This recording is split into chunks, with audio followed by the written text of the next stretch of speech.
This video is brought to you by Cybersalt's Joomla training cohort. Learn to do Joomla the way Cybersalt does Joomla. And mysites.guru. Do you have a Joomla site? Of course you do. Get a free site audit at mysites.guru. If you have some custom CSS that you want to add to your template creator CK template, here's a couple places to consider adding it. Let's go into our template and then we will click on code. First option I want to show you is right here, custom CSS. When you click on that, if you have no custom CSS yet, you're going to see two boxes. This top one is for your template, how your site presents. This bottom one is where you would put custom CSS if you were printing up a page. So for your site, you're going to want to put your custom CSS in this top field. I got a hint for you too. Whenever you add custom CSS, go /* and then put a description. This will change something. And then star and slash, that's how you put a comment in CSS. When you add custom CSS, maybe down the road you might wonder what it changes or what it's there for, or someone else might. So just add a little note at the top of it and then paste it underneath.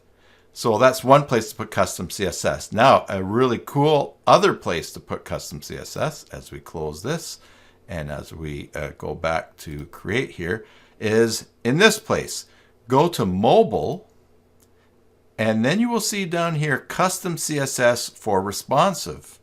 This will present spaces where you can put custom CSS that will only take effect in certain views. So you see here, we have custom CSS for the phone format portrait, phone format paysage, which I think is probably maybe French for sideways, and then here for tablet portrait, tablet sideways, and on the computer or desktop. So you see here on phones, we have 2.25 EM for the font size, for the title.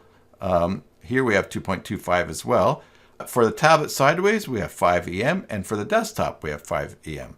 So if you have custom CSS, but you only want to affect a certain mobile view, you can paste it in these fields. As with the custom CSS field, once you have it pasted in there, simply click apply to save it. Although back here in code, custom CSS, down in the bottom right hand corner, you'll click save and close, and then you can apply your changes to the website. Subscribe for more videos. Until next time, enjoy your Joomla sites, and God bless.